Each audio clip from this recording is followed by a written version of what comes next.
नमस्कार, आप देख रहे हैं चर्चा और मेरे साथ मौजूद हैं वरिष्ठ सहयोगी बलवंत तक्षक। तक्षक साहब, आज मुख्य तौर पर आपसे दो मुख्य खबरों पर बात करूंगा क्योंकि लगातार पिछले 2-2.5 महीनों से वही खबरें और उनसे जुड़ी हुई बातें ही चर्चा में चल रही हैं।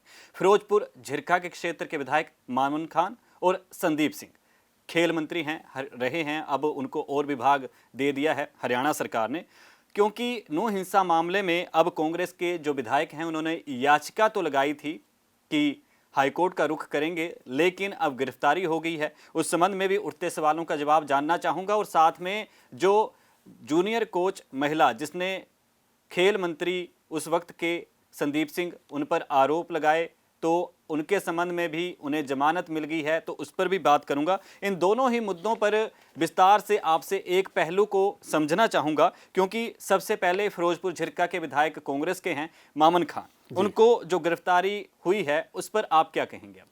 देखिए सुनील, मामून खान को एसआईटी ने नू हिंसा के मामले में 2 बार नोटिस जारी किए थे।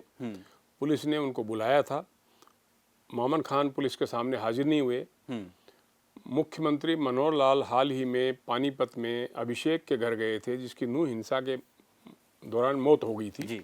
मुख्यमंत्री ने वहां कहा था कि दोषियों को हम बख्शेंगे नहीं। और मामून खान को जब एसआईटी ने नोटिस जारी किया था तो वो बचाव के लिए हाई कोर्ट आ गए थे, एक याचिका दाखिल की थी। उनको ये अंदेशा था कि उनको एसआईटी के सामने पेश होने के दौरान गिरफ्तार किया जा सकता है। ऐसे में वो अदालत से सुरक्षा चाहते थे, गिरफ्तारी से बचने के लिए उन्होंने याचिका दाखिल की थी।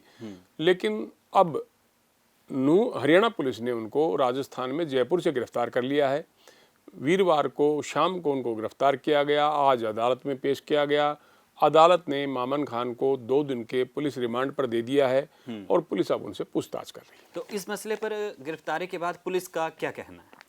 देखिए, नूह के जो एसपी हैं नरेंद्र बिजारनिया जी, उन्होंने जो कहा है वो ये है कि मामून खान की भूमिका बड़कली चौक पर हिंसा में संलिप्तता पाई गई है। दूसरा, उन्होंने कहा दंगा करने वालों के वो संपर्क में थे। तीसरा, उन्होंने कहा 31 जुलाई को हिंसा वाली जगहों पर लोकेशंस में मामून खान वहाँ मौजूद पाए गए हैं। तो इन्हीं मुद्दों को लेकर अब उससे बातचीत होगी कि किन लोगों के संपर्क में थे, हिंसा भड़काने वाले कौन कौन लोग थे जो उनके संपर्क में थे।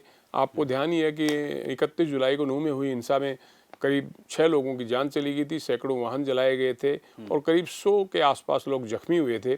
तो मामून खान की गिरफ्तारी के बाद ये सामने आ पाएगा कि कौन कौन ऐसे लोग थे जो हिंसा में शामिल थे और मामून खान के संपर्क में थे। अच्छा, और दूसरी तरफ आपसे ये भी जानना चाहूँगा, क्योंकि लगातार जब ऐसा कोई सियासी घटनाक्रम होता है, ये कानून से जुड़ा हुआ मसला भी है, तो अब इस पर कोई प्रतिक्रिया सामने आई है? देखिए, पुलिस ने एहतियात के तौर पर नूह में धारा 144 लागू कर दी है ताकि 4 से ज़्यादा लोग इकट्ठे ना हो पाएं। इंटरनेट सेवाएं बंद कर दी हैं ताकि अफवाहें ना फैलें और जुमे की नमाज घरों में ही अता करने के लिए पुलिस ने हिदायत दी थी। इसके अलावा जो मामून खान का गांव है भादस और उसके आसपास के गाँवों में पूरी घेराबंदी की हुई पुलिस ने, सील कर रखा है एक तरह से, और वहाँ भारी पुलिस बल तैनात किया गया है ताकि हिंसा की कोई घटनाएं या ना हो, या जो नूह में जो हिंसा हुई थी उसकी पुनरावृत्ति किसी तरह से भी ना हो पाए। जी जी। अच्छा, दूसरी तरफ आपसे ये भी जानना चाहूँगा, मामून खान पर इस सारे मसले पर क्या कुछ धाराएं जो हैं वो लगाई गई? नगीना थाने में मामून खान के खिलाफ एफआईआर दर्ज की गई है जी। उसमें हत्या के प्रयास और लूट सहित कई धाराएं मामून खान के खिलाफ लगाई गई हैं और मैं समझता हूं कि जिस तरह की धाराएं हैं उसमें मामून खान को जल्दी ही जमानत मिलने के आसार नहीं है।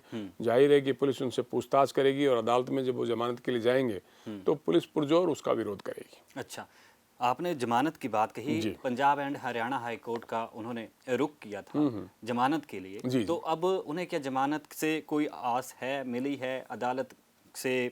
जो अब कानूनी दांव-पेच आपसे जानना चाहूँगा क्या हो सकते हैं? देखिए, जिस तरह से पुलिस उनको नूह हिंसा के मामले में पूछताछ के लिए बुला रही थी, एसआईटी लगातार उनको नोटिस जारी कर रही थी, तो इस बात की आशंका न केवल मामून खान को बल्कि कांग्रेस के वरिष्ठ नेताओं को भी थी कि मामून खान को पुलिस गिरफ्तार कर सकती है। ऐसे में मामून खान ने अपने बचाव के लिए हाई कोर्ट का दरवाजा खटखटाया था। इस मामले की वहाँ सुनवाई हुई और आगे इस मामले की सुनवाई के लिए 19 अक्टूबर की तारीख तय हुई थी, लेकिन इससे पहले ही हरियाणा पुलिस ने राजस्थान से मामन खान को गिरफ्तार कर लिया है। अच्छा, मामन खान कांग्रेस के विधायक। जी जी। तो ऐसे में अब नू हिंसा आपको पता है कि जब हुई थी तब बीजेपी जो गठजोड़ की सरकार है उस पर कांग्रेस ने काफी सवाल उठाए थे। जी। तो अब कांग्रेस की इस मसले पर कोई प्रतिक्रिया आई है अब तक? हाँ, निश्चित तौर पे जो हरियाणा कांग्रेस के वरिष्ठ नेता और पूर्व मंत्री अशोक अरोड़ा जो हैं, उनकी प्रतिक्रिया आई है कि भाजपा ने एक साजिश के तहत मामन खान को गिरफ्तार किया है। सारे दोस्त हिंसा के उन पर मरने की पहले से तैयारी की हुई थी।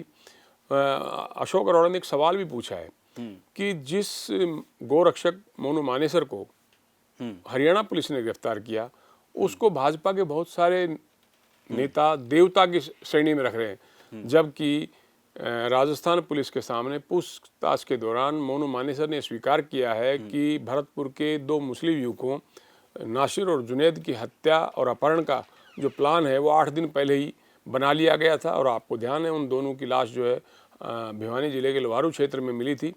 और जांच में ये भी सामने आया है कि मोनू मानेसर जो गैंगस्टर लॉरेंस बिश्नोई हैं, उनके ग्रुप में शामिल होना चाहता था। लॉरेंस के भाई से उसकी बातचीत चल रही थी और इससे पहले कि उनकी आमने सामने कोई मुलाकात हो या उस गैंग में उसको शामिल किया जाए, इससे पहले हरियाणा पुलिस ने उन्हें गिरफ्तार कर लिया है। ऐसे में अशोक अरोड़ा का सवाल ये है कि गोरक्षक मोनू मानेसर देवता हो गए और जो कांग्रेस के फिरोजपुर जिरका क्षेत्र से विधायक हैं मामन खान, उनको गिरफ्तार कर लिया गया।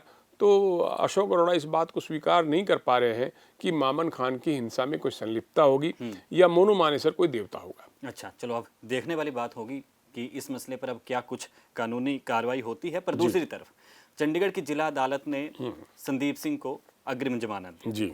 तो अब इस जमानत मिलने से बाद आगे क्या रहेगा?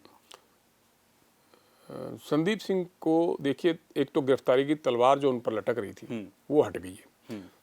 जो चंडीगढ़ की जिला अदालत ने महिला जूनियर कोच से यौन शोषण के मामले में जो सुनवाई की, उसमें दोनों पक्षों ने अपने अपनी दलीलें पेश की, तर्क दिए।